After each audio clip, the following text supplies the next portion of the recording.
So hopefully you've already watched the first part of this list. If so, you'll know that even the 25 to 11 range features some absolutely cracking shmups, meaning that what we have left to show here really must be the absolute creme de la creme.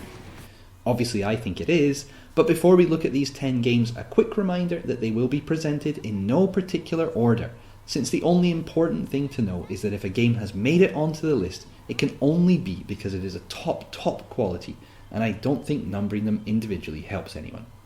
Alright, let's dive in.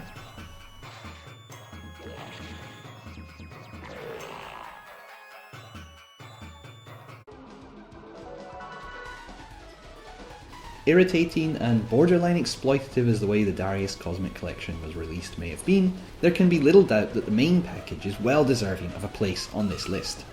A confusing array of games can be distilled into 3 core titles, with Darius Gaiden as arguably the pick of the bunch.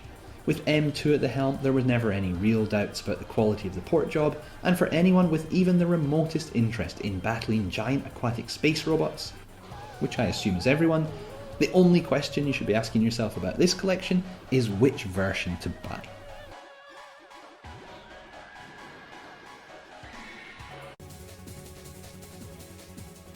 If you're watching this, I'm sure you're familiar with graze or buzz mechanics.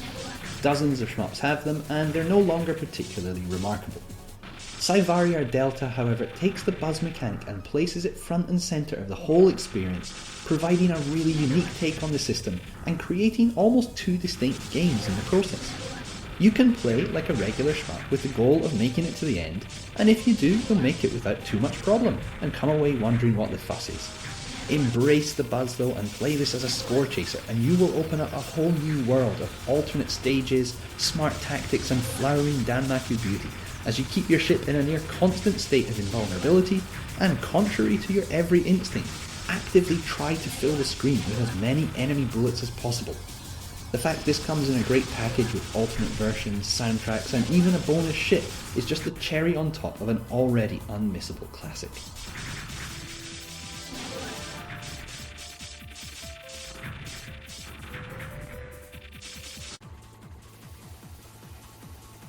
Released at the start of this year, Rolling Gunner has been met with universal acclaim and is one of the absolute best new shmups to have been released in a very long time. Everything about it screams of the arcade, and it maintains all the best traditions of that time and place while adding enough of its own unique systems to feel fresh and new at the same time. An incredibly deep scoring system will keep you coming back again and again to test yourself against the very definition of Danmaku. This one will also be receiving a physical release, and I don't think it's too soon to start calling it a modern classic.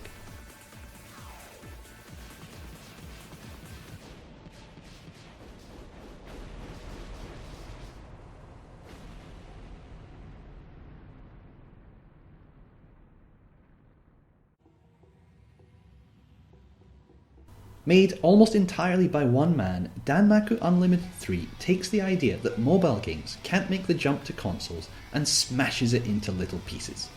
This is a glorious game with a pounding soundtrack, sleek visuals, smart systems and UI, and a graze mechanic that rivals Psyvariar for the crown of most satisfying available. Recent noises suggest a Danmaku Unlimited 4 may be on the cards one day, and it's a testament to how well received this game has been that has always seemed an inevitability. Style and substance are combined here to create a wonderfully holistic experience that makes this another absolutely must-have.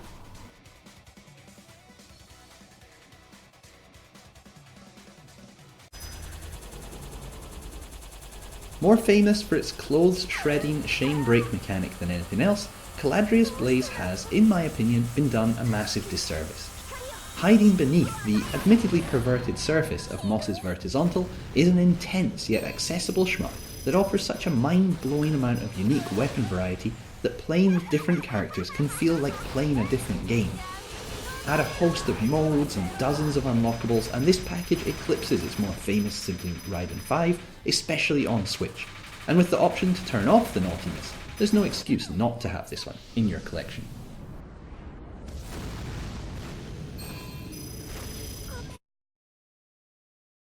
Confession time, I haven't received my copy of Esperade yet, but come on. It's a first console release for a classic Cave vert, the port is being done by M2, and the physical is so packed with goodies it's in danger of bursting any stocking Santa tries to stuff it down, providing he doesn't simply nick it for himself. More Cave games are a tantalising possibility following the announcement that Death Smiles 1 and 2 will come to as yet unspecified consoles, but this is the first of Cave's library to make it to Switch, and there's no doubt this will be one to cherish when it does finally start dropping down chimneys and through letterboxes. Expect a full review early in the new year.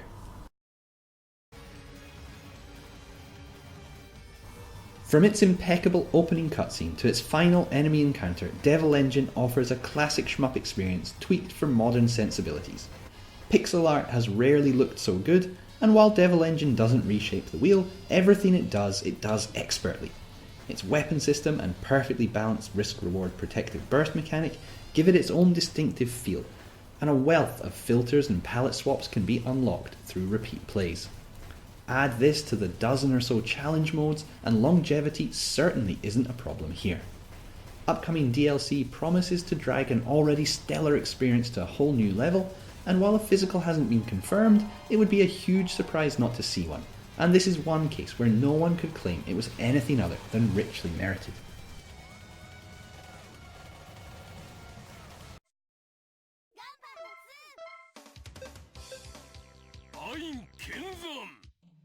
Why Gunbird 2 ahead of Dragon Blaze, Strikers 1945, even Gunbird 1?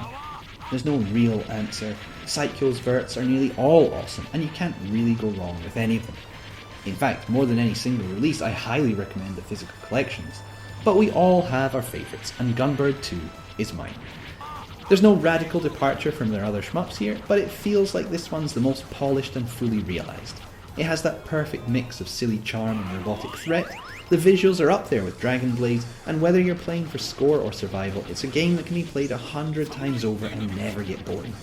Yes, these zero-div ports do leave a lot to be desired when held up to the work of masters like M2, but not even the bare-bones nature of these ports can mask the arcade greatness underneath. Like I said, get the whole collections if you can, but if you can't, if you can only get one, this would be my top choice.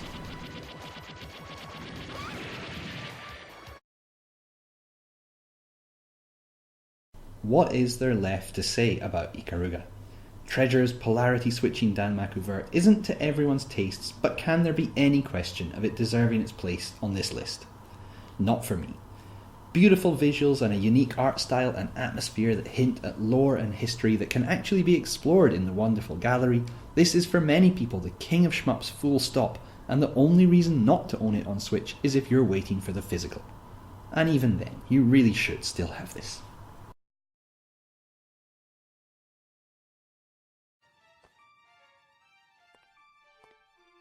If you've seen my review of this game, you won't be remotely surprised to see Blackbird in this top 10. This dark operatic shmup is reminiscent of Fantasy Zone in the way it tasks you with moving horizontally either left or right through stages that wrap around at the ends to take out towers, and of course dozens and dozens of enemies. What makes this one so special are not just its wonderfully weird yet oddly familiar setting, and its bizarre twisted opera soundtrack, but its rich and deep scoring system that will see you dedicating hours to the first stage alone and still wondering if you could be doing it better. If it has a fault, it's a little on the short side, but you'd be a fool to let that stop you from treating yourself to one of the best original shmups in years.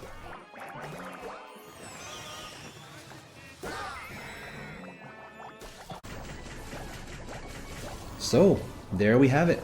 25 quality shmups for you to try on a Nintendo console. Not so often those words have been said together.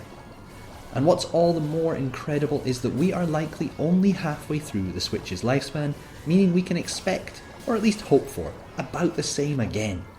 Already, in fact, we have some good looking stuff on the cards, with the Cotton reboot and R-Type Final 2 confirmed as future releases, and Strikers 2020, Aleste Branch and Death Smiles appearing highly likely too. Who knows what other classics we might see ported over in the coming years, or which brand new titles are brewing in the head of some budding indie developer sitting in a 6 tatami room next to a railroad track in Chiba right now. All I can say for sure is, I cannot wait to find out. As ever, thanks so much for watching both this and any of the other videos I've put out this year. I hope you've enjoyed them, or at least found them useful, and I wish you all the very best for 2020. Cheers.